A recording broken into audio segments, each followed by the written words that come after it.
Baik, Assalamualaikum warahmatullahi wabarakatuh. Ketemu lagi kita pada mata kuliah Kendali Mutu Laboratorium dengan topik PMI dan PME 5 Key Framework. Saya share screen.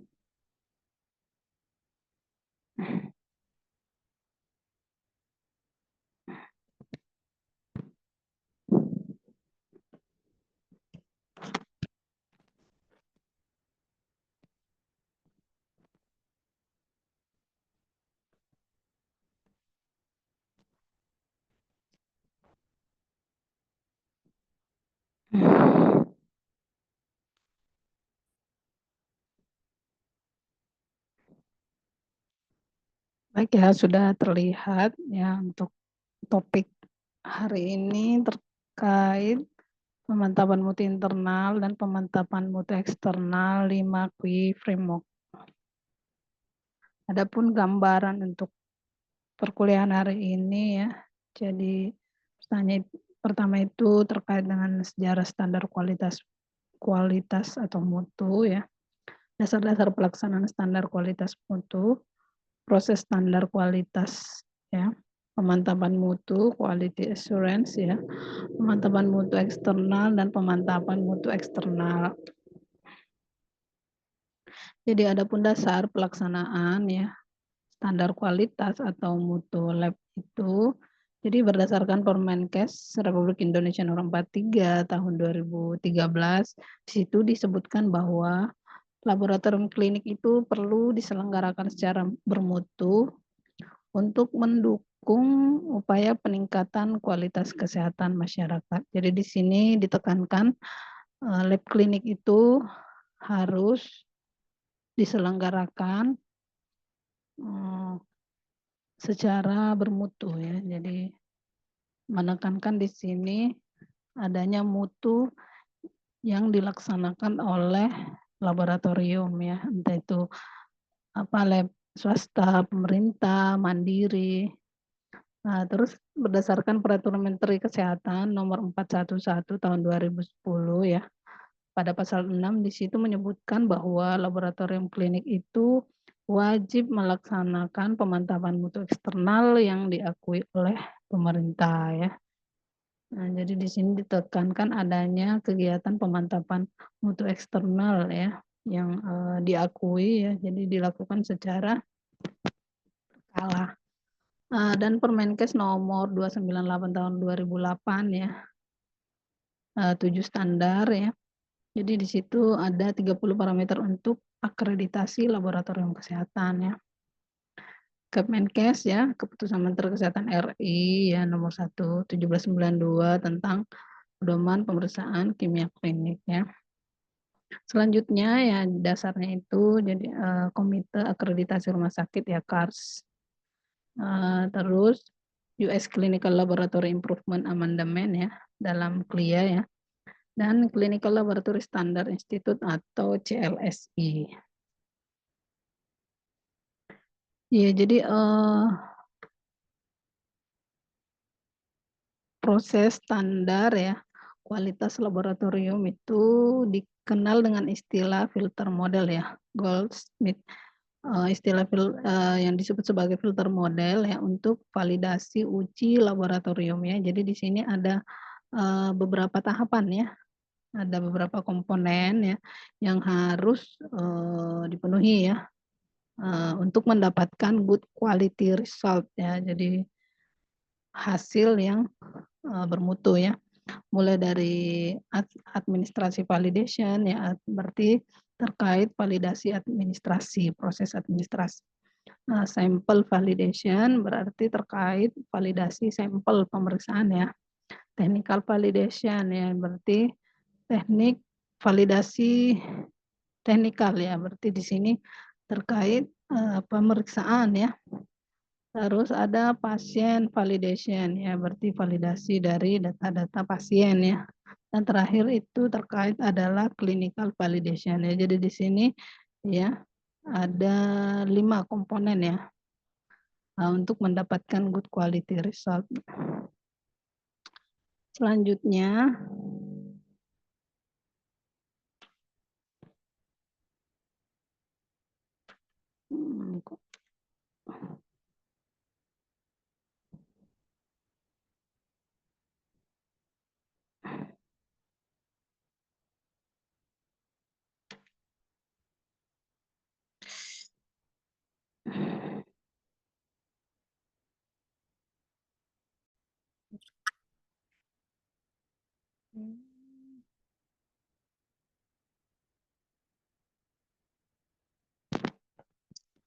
selanjutnya adalah terkait laboratorium manajemen atau pengelolaan laboratoriumnya.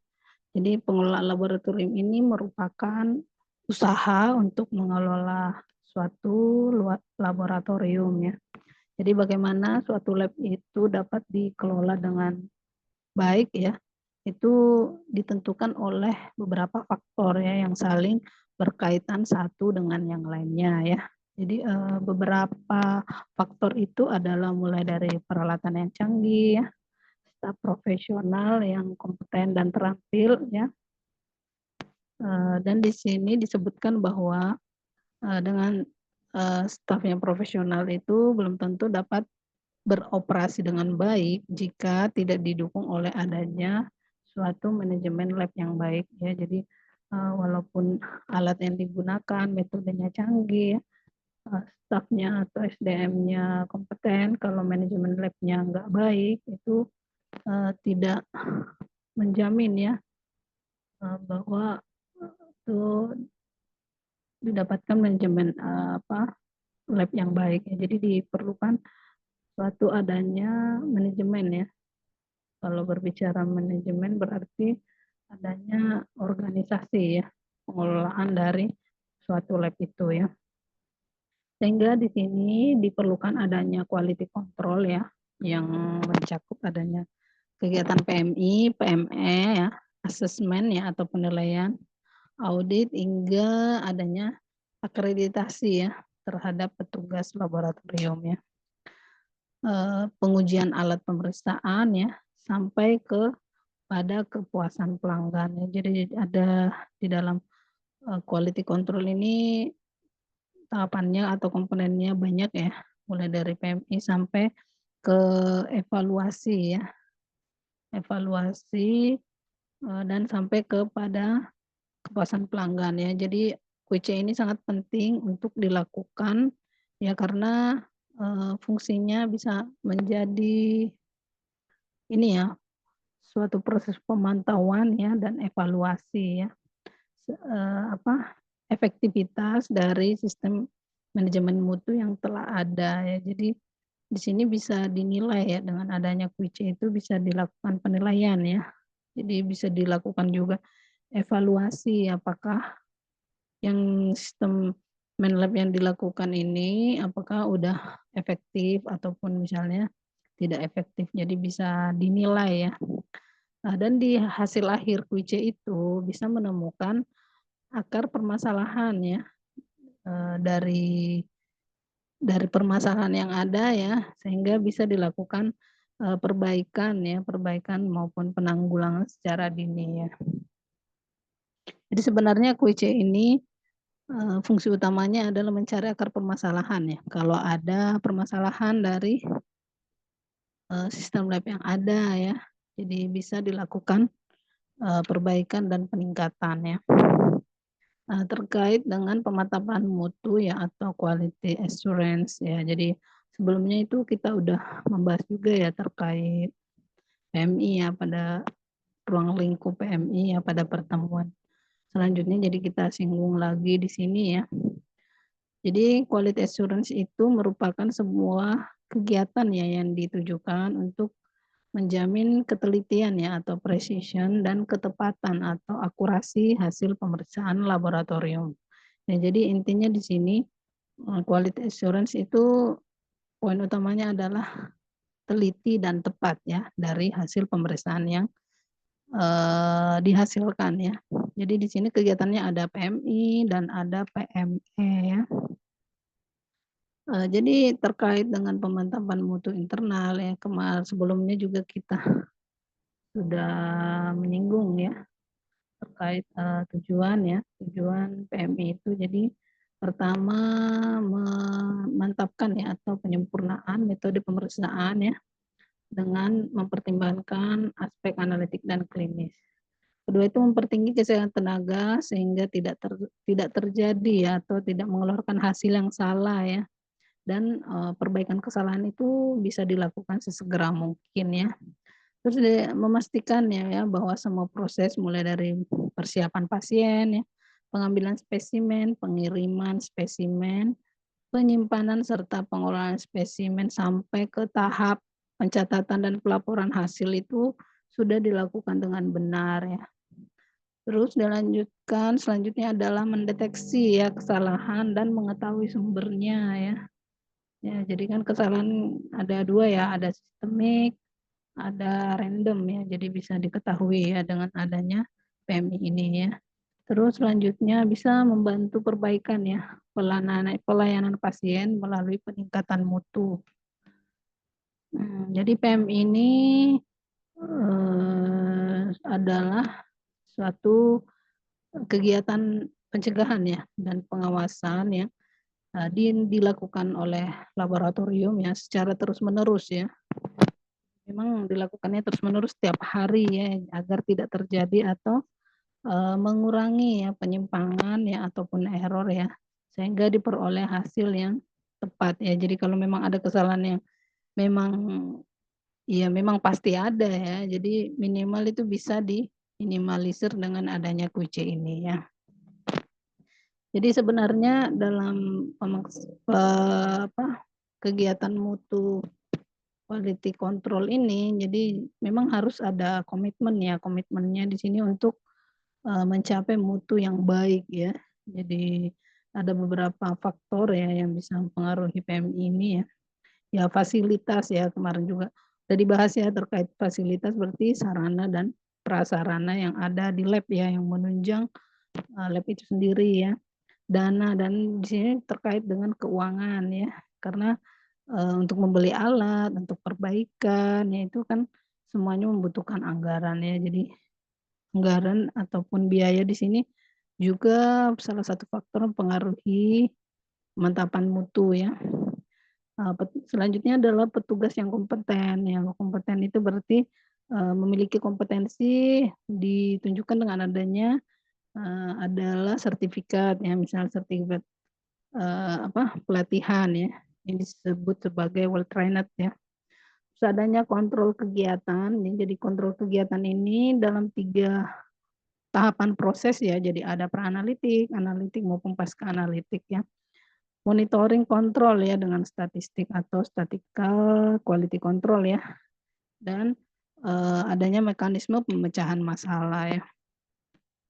Ya jadi terkait dengan kegiatan ya, otomatis kalau tahapan laboratorium itu ya kita udah tahu semuanya ya, kegiatan lab itu terbagi 3 ya, dari pra-analitik, analitik, dan pasca analitik. Jadi di sini ada 9 ya, 9 poin ya terkait dalam kontrol pra-analitik ya. Jadi poin-poin ini memang menjadi kontrol ya dalam, kegiatan pra-analitik. Jadi kontrol dan dievaluasi ya, mulai dari persiapan spesimen ya, pengambilan dan penanganan spesimen ya, penyimpanan dan transport spesimen, identifikasi dan pencatatan pasien, kalibrasi peralatan, pemilihan metode pemeriksaan, pemilihan larutan standar ataupun kalibrasi dan bahan kontrol ya, dokumentasi metode kerja maupun, kompetensi petugas pemeriksa ya.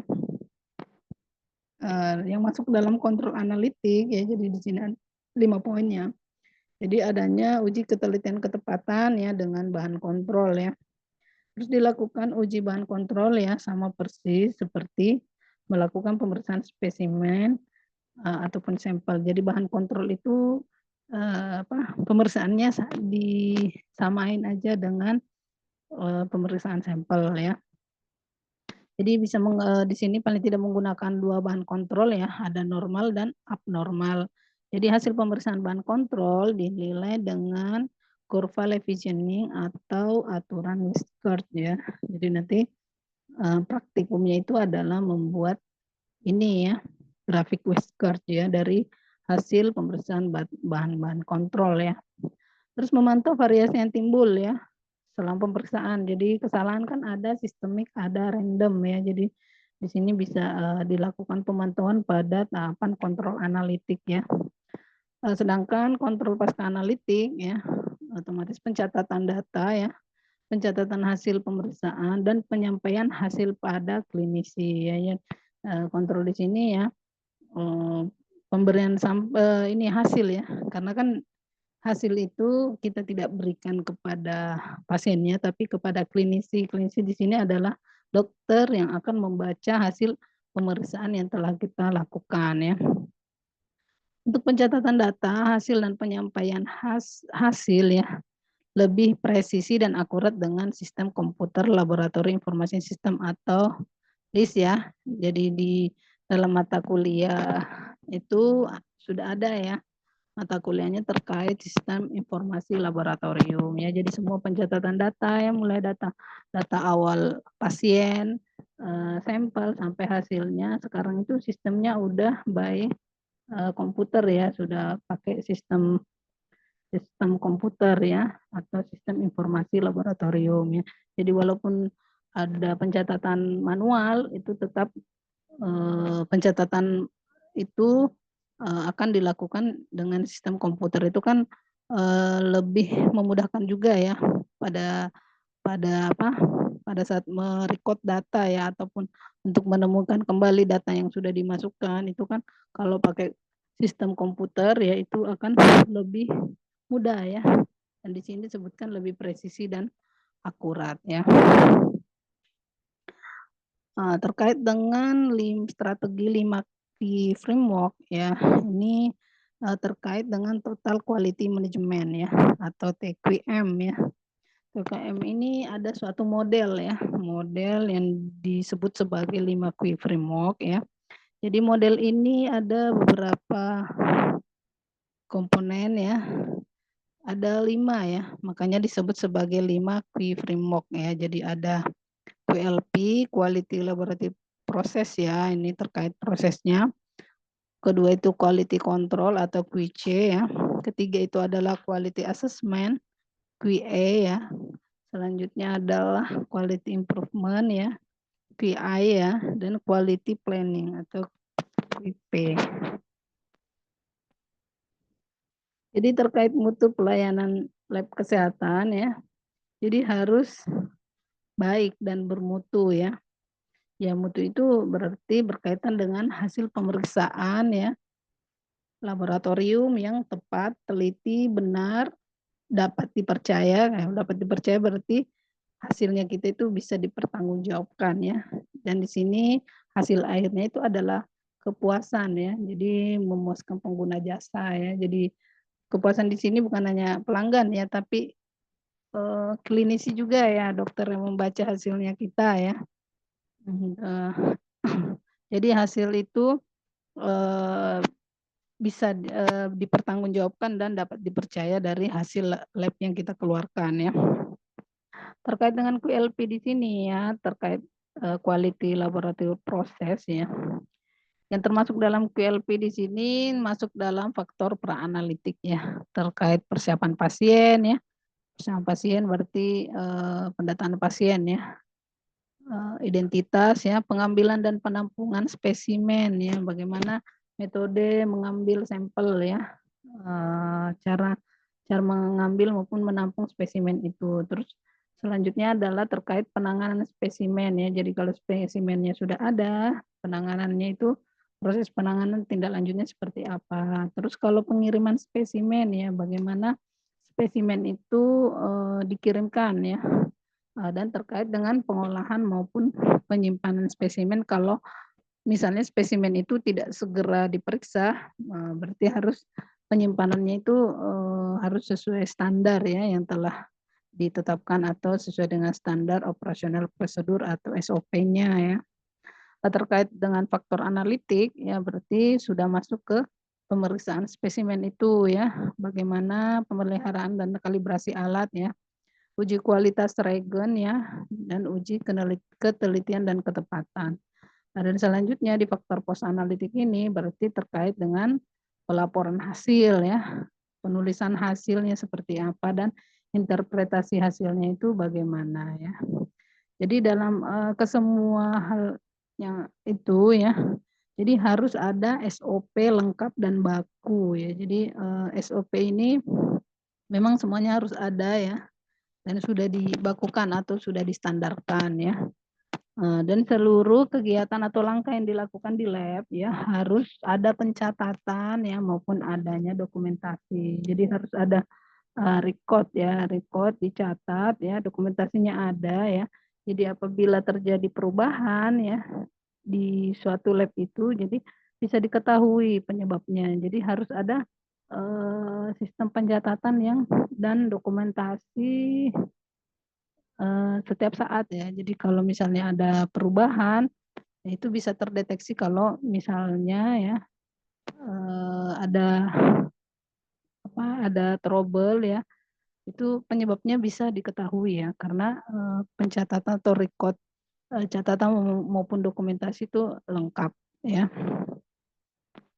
Nih ini dalam beberapa ini ya, mulai dari faktor proses ya kesalahan yang dapat terjadi ya, mulai dari tahap pra-analitik, analitik dan pasca analitik ya.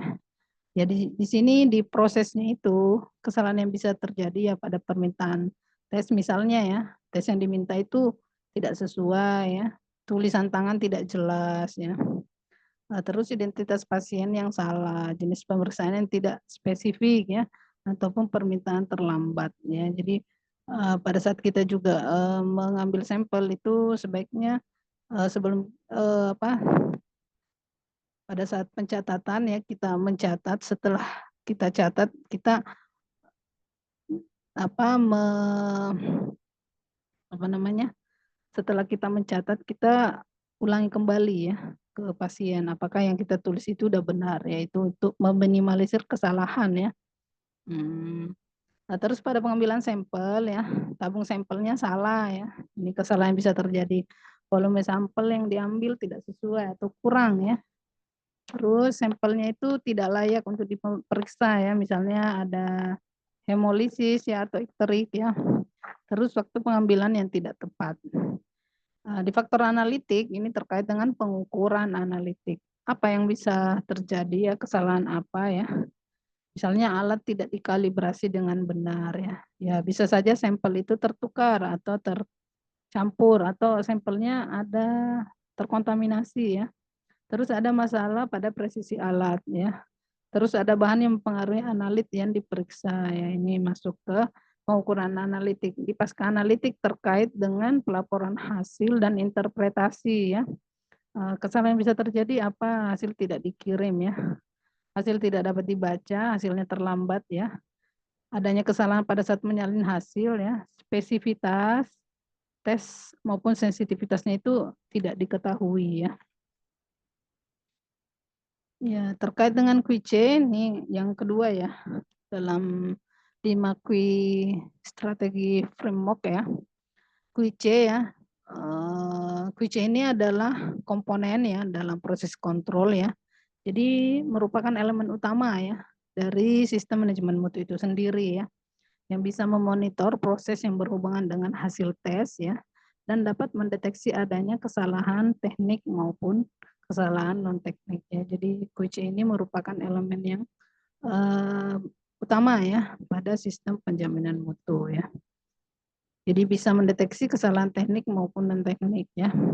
Terkait dengan kesalahan teknik ya, jadi sifat kesalahan di sini kalau teknik ya itu adalah kesalahan yang memang sudah ada maksudnya itu tidak bisa dihindarkan lagi ya.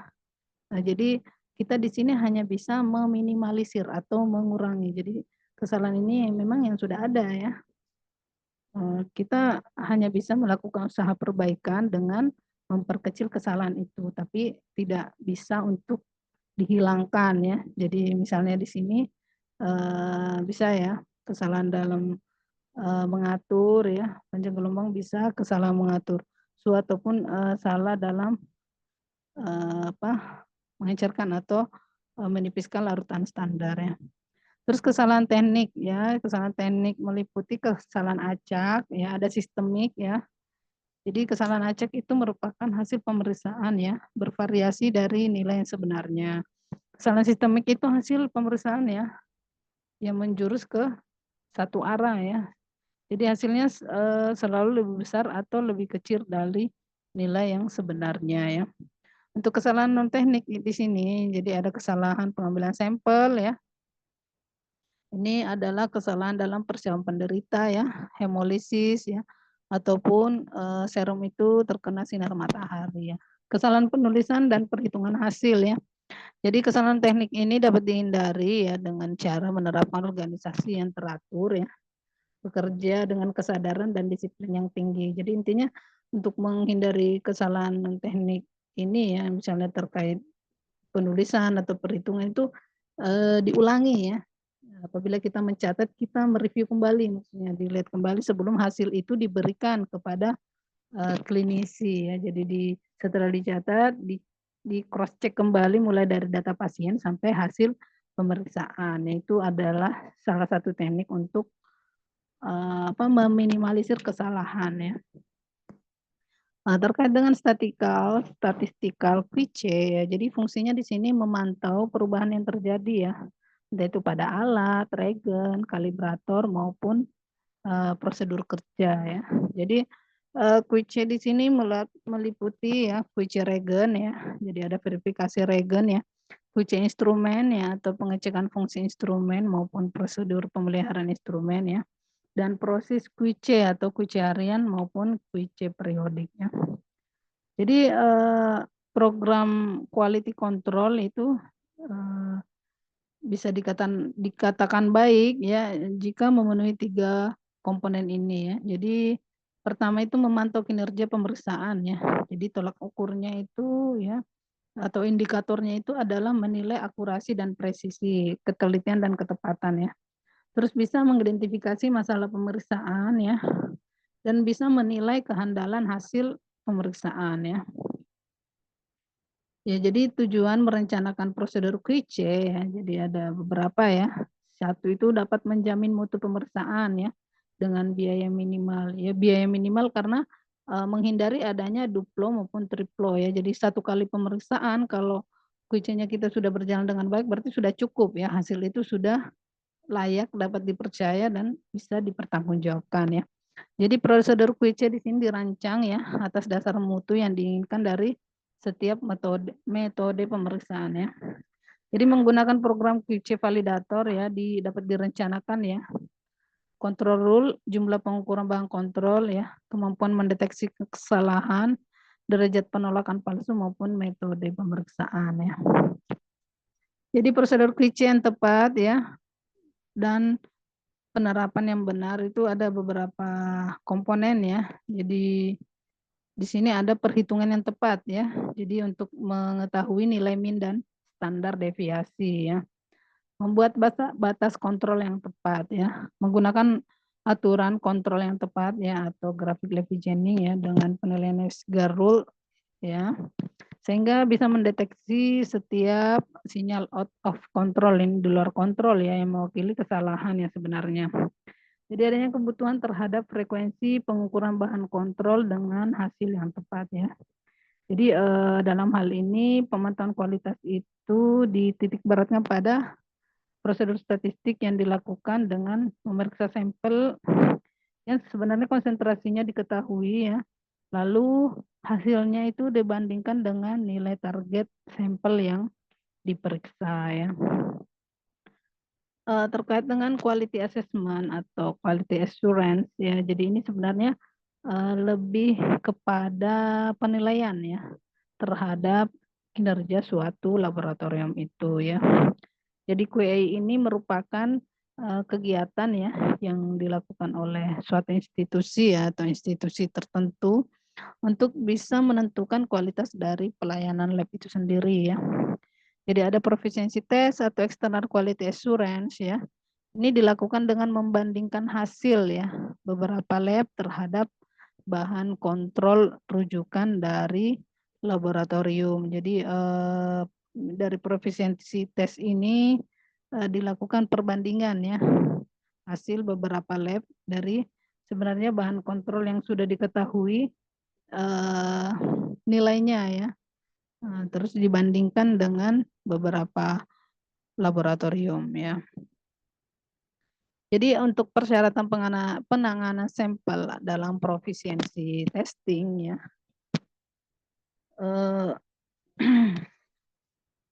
Jadi ada beberapa hal di sini harus diperhatikan ya. Pertama itu sampel yang harus diuji itu dengan alat yang sama ya, seperti pemeriksaan pasien rutin lab ya. Jadi tidak ada perlakuan khusus ya dari sampel ini. Pokoknya sampelnya itu dilakukan pemeriksaan ya seperti kita melakukan pemeriksaan sama pasien ya. Jadi tidak ada perlakuan khusus ya. Jadi alatnya tetap sama ya, reagennya sama, orang yang memeriksa sama ya. Terus sampel harus diuji dengan frekuensi pemeriksaan yang sama dengan sampel rutinnya. Jadi semuanya harus sama, tidak ada perlakuan khusus ya, supaya nanti hasilnya itu menggambarkan penampilan dari lab kita sendiri gitu ya. Terus lab itu harus mencatat semua langkah ya. Jadi mulai dari penanganan, pengolahan, tes maupun pelaporan ya.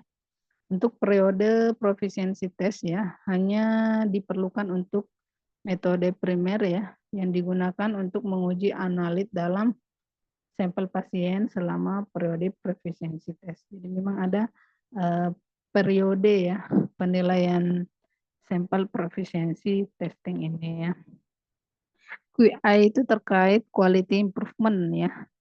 Jadi di sini kegiatannya itu menetapkan ya bentuk proses pemecahan masalah ya untuk mengidentifikasi akar masalah dan mencari pemecahannya ya dengan melakukan quality improvement ya.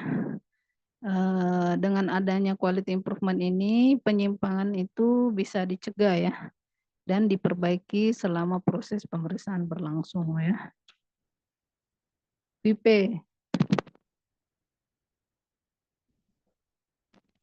quality planning ya. Jadi di sini terkait dengan menstandarisasi pemecahan ya.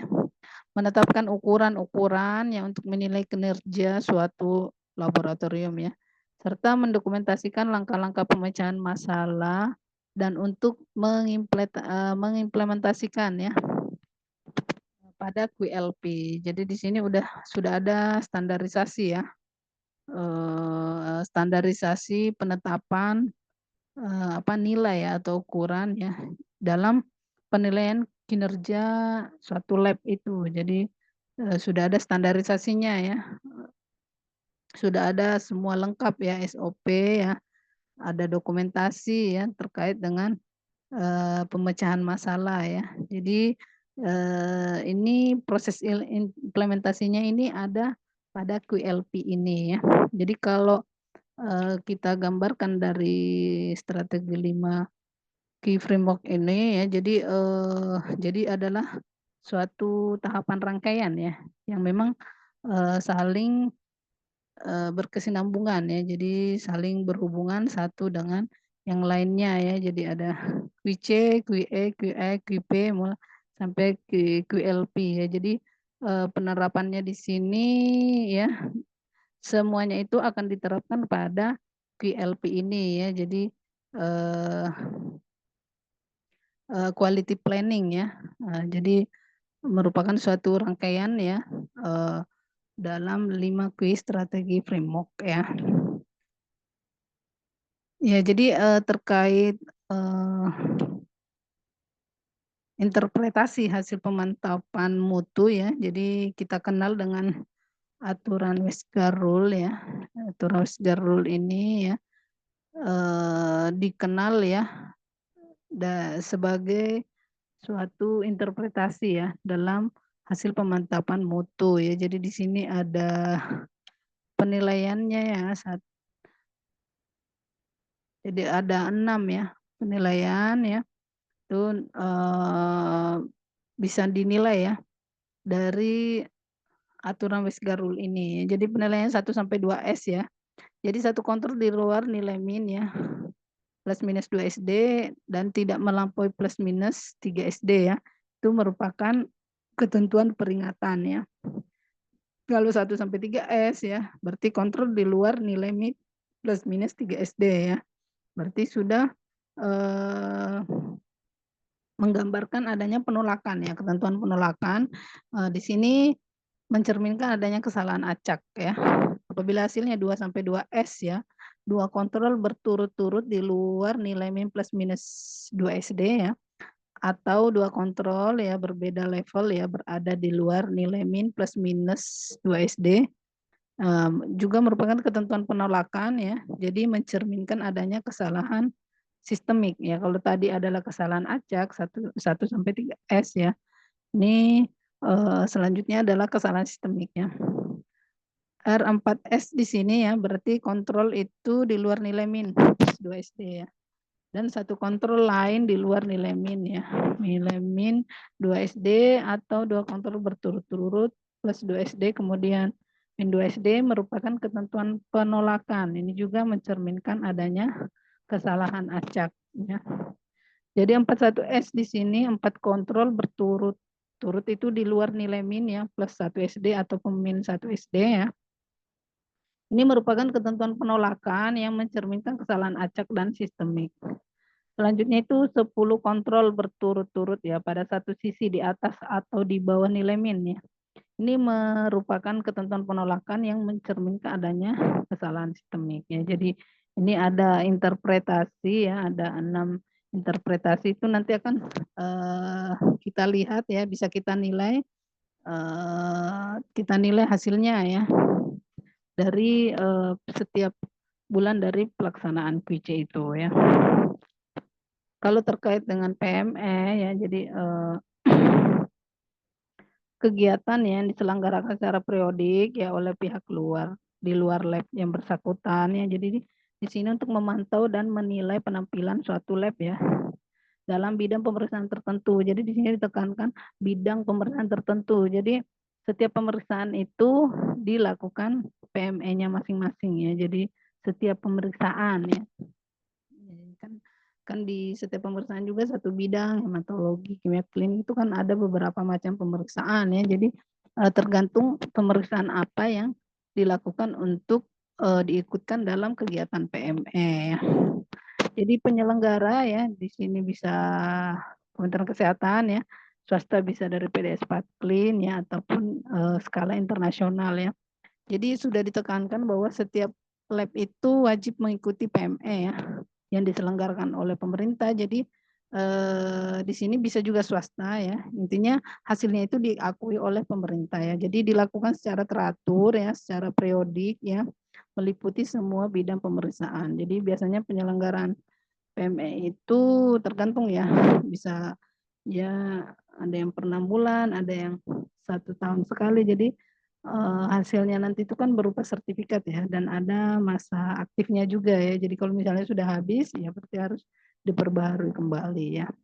Jadi sebenarnya tujuan dari PME ini ya sebenarnya sangat penting ya karena hasilnya itu merupakan ya hasil evaluasi ya yang diperoleh itu bisa menunjukkan atau menilai dari performance atau penampilan ya dari lab ya pada bidang pemeriksaan yang ditentukan ya sehingga dapat digunakan untuk memperbaiki kinerja suatu lab itu. Jadi di sini tergantung bidang pemeriksaan mana yang diikutkan untuk pelaksanaan PME. Jadi mungkin sebelumnya kita udah melakukan PME hematologi. Berarti selanjutnya kita melakukan PME untuk bidang urinalisa. Jadi bidang pemeriksaannya itu tergantung ya yang kita laksanakan kegiatan PME.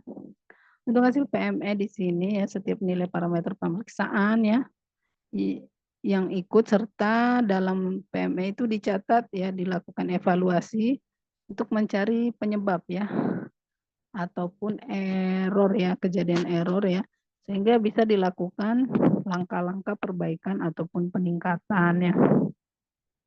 Jadi untuk kegiatan PME itu ya, pelaksanaan PME ini seragam ya, dalam waktu tertentu dengan waktu yang sama ataupun bersamaan, jadi dilakukan secara bersamaan ya.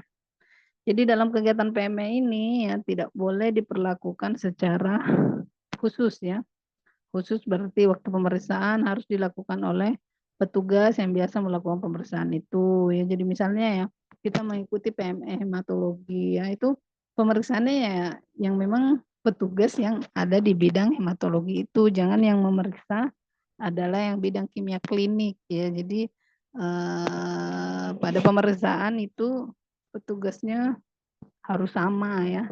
Terus di sini ditekankan bahwa menggunakan alat, regen, metode yang biasa digunakan setiap hari. Jadi jangan dibedain karena ini kita mengikuti kegiatan PME, berarti kita harus memperlakukannya secara khusus supaya hasilnya kita itu baik, supaya hasilnya kita itu sesuai dengan nilai target dari penyelenggara. Jadi tidak boleh seperti itu ya. Jadi tetap kita memperlakukan sampel itu bagaimana kita memperlakukan sampel pasien itu secara rutin ya, seperti biasanya. Jadi tidak ada perbedaan alat, regen maupun metode ya. Jadi supaya apa? Supaya hasil PME itu memang menggambarkan penampilan dari lab kita sendiri. Jadi memang seperti inilah gambaran hasil pemeriksaan yang kita keluarkan. Apakah sudah baik, cukup maupun tidak baik ya. Jadi bisa dinilai nanti hasil akhirnya ya. Jadi terkait PME ini ya, jadi setiap selesai siklus ya pemeriksaan serum kontrol ya, ketepatan dari program kayak PME ini ya, jadi ada umpan balik ya ataupun feedback dari penyelenggara PME ini ya, jadi berupa hasil pemeriksaan ya yang telah dilaporkan terhadap nilai target ya ataupun nilai lab rujukan ya dengan kriterianya itu baik, sedang maupun buruk ya. Dan disertai dengan pemberian sertifikat telah mengikuti PME ya dari penyelenggara ya. Jadi feedbacknya ini kita akan dapat penilaian ya. Apakah kita masuk dalam kategori baik, sedang ataupun buruk, dan itu akan tertuang dalam sertifikat ya. Jadi hasil PME ini feedbacknya akan kita mendapatkan sertifikat sesuai dengan penilaian yang kita peroleh ya. Jadi untuk akhir materi ya di sini di kesimpulannya bahwa kegiatan PMI itu adalah kegiatan yang harus dilakukan ya setiap hari ya untuk mendapatkan hasil lab yang valid ya. Sedangkan kegiatan PME ini adalah kegiatan yang diikuti secara berkala ya sesuai ketentuan dari pemerintah ataupun dari Kementerian Kesehatan ya. Dan hasil dari PME itu merupakan cerminan hasil dari kegiatan PMI atau quality control yang kita lakukan setiap hari. Jadi sebenarnya dari PMI ini adalah gambaran hasil QC-nya kita setiap hari. Jadi sebenarnya sebelum kita mengikuti PME, kita harus memastikan ya proses QC atau pemantapan mutu internal ya di dalam lab kita masing-masing itu sudah baik ya. Lalu kita mengikuti PME. Jadi dipastikan dulu ya. Kalau kita bisa menilai sudah baik, berarti kan kita sudah yakin untuk dinilai oleh pihak luar. Gitu ya. Mungkin itu gambaran ya terkait dengan PMI, PME maupun 5Q strategi framework ya.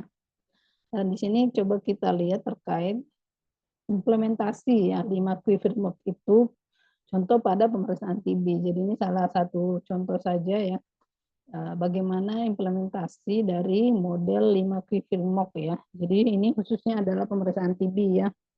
Jadi di sini permasalahannya adalah hasil pemeriksaan mikroskop TB kronis itu selalu BTA-nya negatif ya. Jadi itu permasalahannya sebenarnya pada pasiennya positif ya. Jadi permasalahannya di sini hasilnya itu kok setelah mikroskopik TB kok BTA-nya selalu negatif ya. Padahal sebenarnya harusnya kalau pasiennya positif harusnya BTA-nya harus positif ya. Jadi ini adalah contoh kesalahan ya.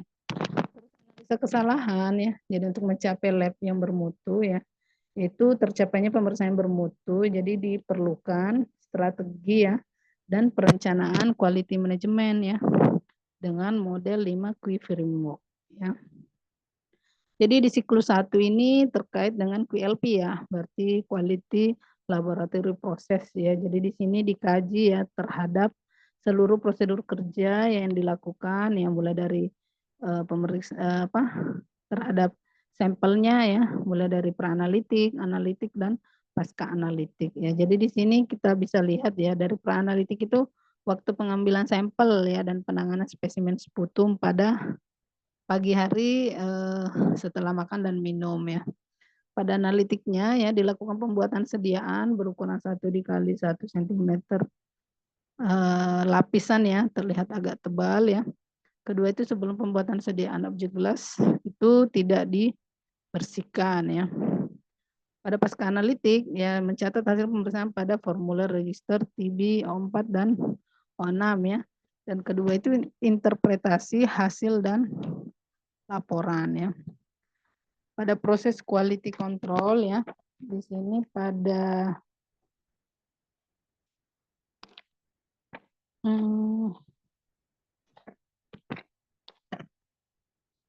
ya, pada hasil quality control ya, dilakukan pengamatan pada tahap analitik ya. Pada tahap analitik ya, jadi di sini uji kualitas sediaan spesimen sputum ya. Jadi di sini dilakukan uji kualitasnya ya terkait spesimen sputum BTA-nya ya. Nah, terus di sini ya di quality assessment ya, apa yang dilakukan pada tahap quality assessment ya. Jadi pada laboratorium rujukan ya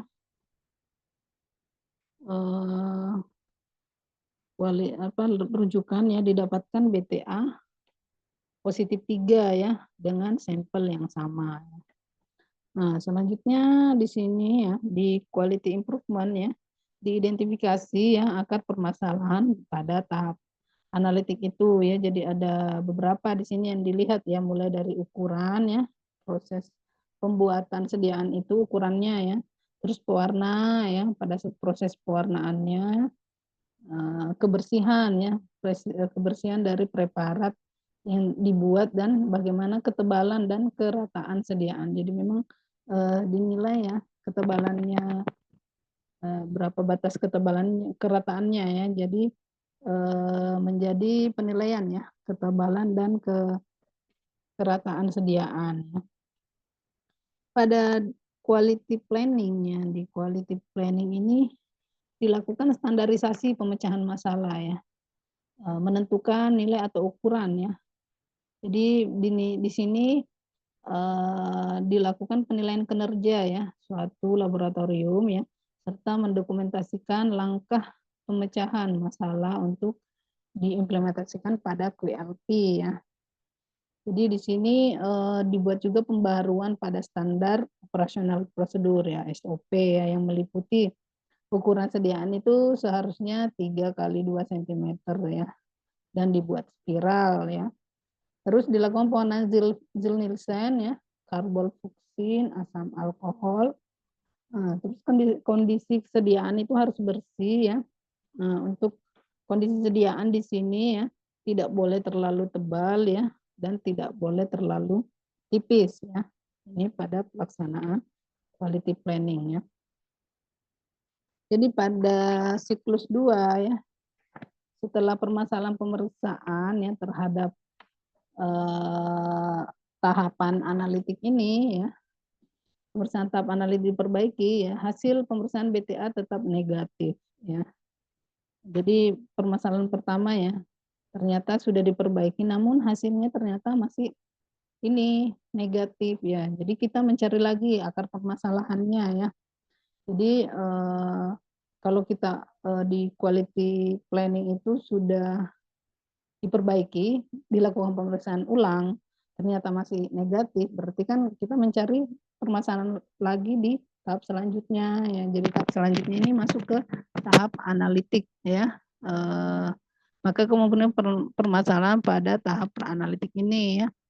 Jadi quality control ya pada QC dilakukan pengamatan pada tahap praanalitik ya. Jadi uji kualitas spesimen ya, diuji kualitasnya ya.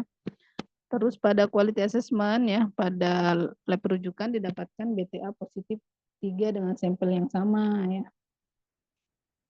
Nah, terus dilakukan quality improvement ya, jadi identifikasi akar permasalahan pada tahap praanalitik ya. Entah itu mungkin permasalahannya dari waktu pengambilan, transport spesimen, ataupun volume dari spesimen itu. Ya, dalam quality planning ini ya, ada standarisasi pemecahan masalah yang menetapkan ukuran ya untuk menilai kinerja lab ya, mendokumentasikan langkah-langkah pemecahan masalah untuk diimplementasikan pada QLP ya. Jadi di sini juga dibuat pembaruan ya, seperti SOP ya. Jadi meliputi volume spesimen sputum itu 3 sampai 5 cc ya. Jadi jangan di bawah 3 ya. Pengambilan spesimen sputum ya pagi hari. Terus pada saat transfer spesimen, penggunaan spesimen jadi menghindari adanya guncangan maupun sinar matahari ya. Jadi di sini ya terkait pada siklus 3 ini diidentifikasi permasalahan ya terhadap tahap peranalitik yang diperbaiki ya. Jadi dari tahapnya ini bila hasilnya negatif ya, jadi permasalahan itu bisa terjadi pada tahap pasca analitik ya. Jadi pada PC itu dilakukan pengamatan ya tahap pasca analitik ya. Jadi pengontrolan pada ketepatan pencatatan hasil ya dasarnya ya. Jadi pada quality assessment ini ya, pada lab rujukan pencatatan pelaporan hasil yang mikroskopik TB rutin dilakukan pada register 04, 05, dan 06 ya, dan pencatatan hasil dilakukan segera setelah pemeriksaan mikroskopik TB ya. Pada quality improvement ya, diidentifikasi akar permasalahan pada tahap pasca analitik ya. Jadi ada pencatatan hasil ya melalui formulir register ya 5 TB dan hasil itu tidak segera dicatat ya. Jadi di sini pada quality planning ya, dalam quality planning ya dilakukan standarisasi pemecahan masalah ya, penetapan ukuran untuk menerja kinerja lab ya, dan dokumentasi langkah pemecahan masalah ya, untuk diimplementasikan pada QLP ya. Dibuat SOP ya, yang meliputi pencatatan pelaporan hasil mikroskopik TB ya, pada register 04, 05, untuk penegakan diagnosa ya. Selanjutnya dilakukan ya, pencatatan hasil dilakukan segera setelah pemeriksaan mikroskopik TB ya, untuk menghindari kesalahan pada proses pemeriksaan. Ya, jadi untuk kesimpulan ya, untuk materi ini, jadi intinya dalam upaya ya meningkatkan kinerja suatu laboratorium ya, sehingga hasil pelayanan yang diberikan itu memberikan kepuasan ya terhadap pengguna lab ya. Jadi memang seharusnya ya dan sepatutnya dilakukan suatu upaya pengendalian mutu lab ya, sehingga kegiatan itu fungsinya sebenarnya adalah meminimalisir ya, mengurangi ataupun mencegah kesalahan yang terjadi ya, mulai dari tahap praanalitik, analitik maupun pasca analitik ya. Ya jadi mungkin itu ya terkait materi hari ini ya terkait PMI, PME, dan strategi 5 key framework ya. Mungkin bisa menjawab soal ya yang merupakan evaluasi dari materi hari ini. Jadi soal pertama itu disebutkan ya, jadi lab klinik harus diselenggarakan secara bermutu untuk mendukung upaya peningkatan kualitas kesehatan ya. Ini merupakan dasar pelaksanaan kualitas mutu ya dari Permenkes RI nomor berapa ya.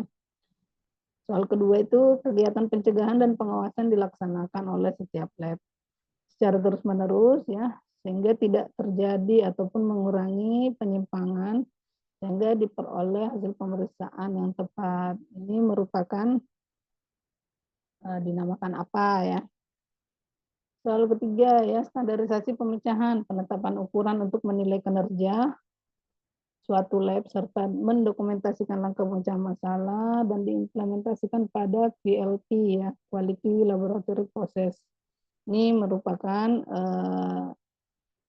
5 quick framework yang bagian mana ya.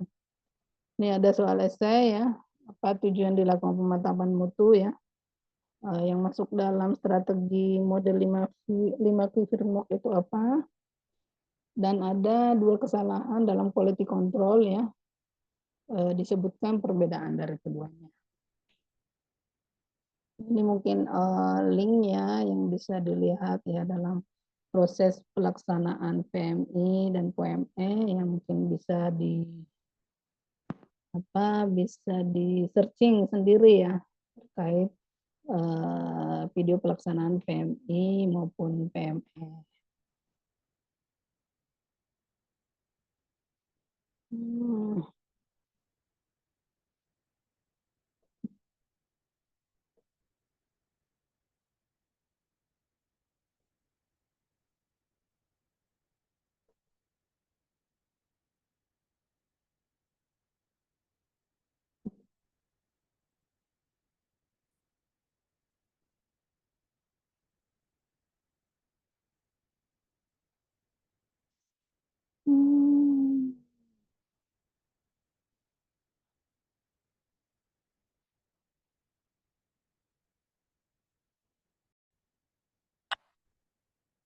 Berikut adalah ini sebagai contoh ya, mungkin pelaksanaan PMI. Jadi di sini videonya ini penerapan PMI sederhana ya di Puskesmas Kelapa II. Coba kita lihat.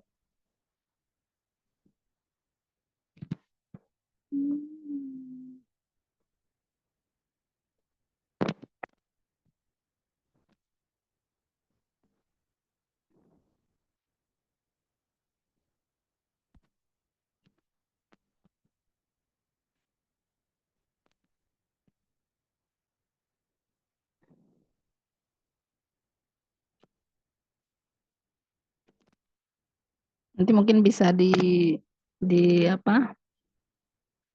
Di searching sendiri ya dari link ini ya. Ini hanya contoh aja ya.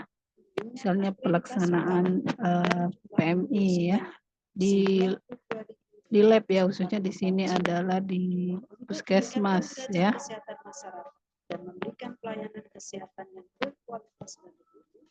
Puskesmas Kelapa II senantiasa berinovasi. Salah satu inovasi yang dilakukan di laboratorium adalah inovasi pelaris, pemantapan mutu laboratorium. Jadi inovasi pelaris namanya. Pembuatan bahan kontrol sederhana oleh analis laboratorium hasil pemeriksaan HIV.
pasien yang laboratorium. Pasti pembuatan serum adalah yang saya berlaris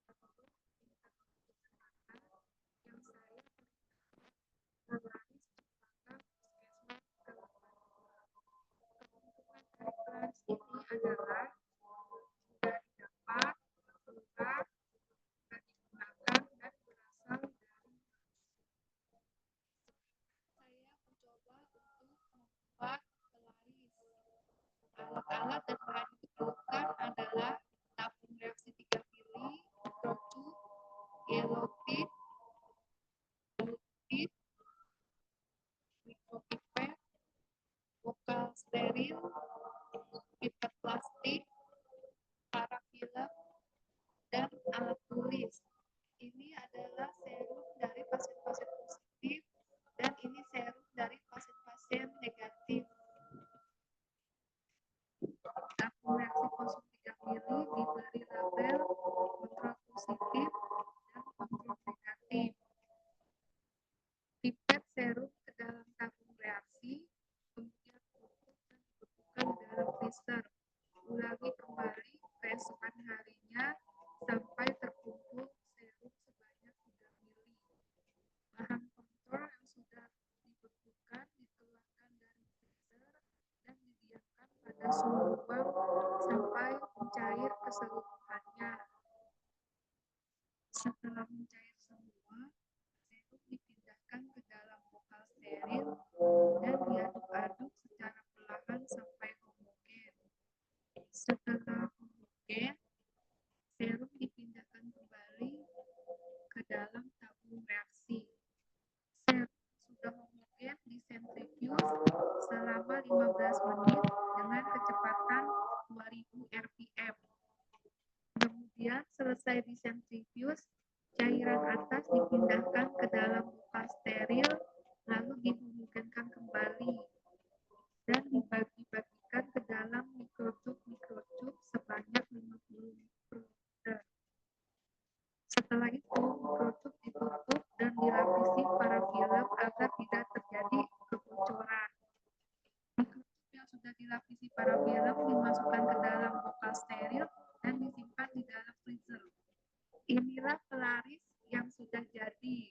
Pelaris yang sudah jadi ini disimpan dalam freezer selama 1-2 bulan. Berikut adalah pengujian pelaris kontrol positif dan kontrol negatif terhadap tes rapid HIV. Pipet 10 mikroliter serum pelaris positif dan teteskan ke dalam lubang rapid. Kemudian teteskan 4 tetes buffer ke dalam lubang rapid yang sama. Lakukan hal yang sama pada rapid kontrol negatif dengan menggunakan serum pelaris negatif. Lakukan juga hal yang sama untuk pemeriksaan pasien dengan menggunakan serum atau plasma. Kemudian baca hasil antara 15-20 menit. Didapat hasil pelaris positif menunjukkan 2 garis, pelaris negatif menunjukkan 1 garis. Dengan demikian dapat disimpulkan bahwa pelaris dapat digunakan sebagai kontrol harian. Sekian pemaparan inovasi saya.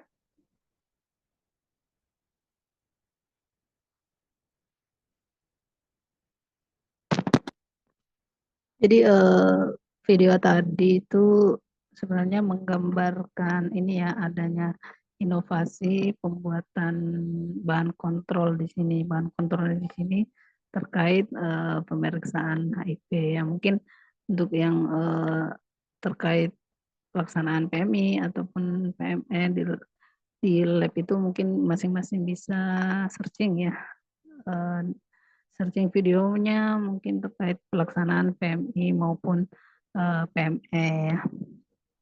Ya baik, mungkin sekian ya materi dari saya ya. Lebih dan kurangnya mohon dimaafkan ya. Saya tutup. Wabillahi taufiq wal hidayah. Wassalamualaikum warahmatullahi wabarakatuh.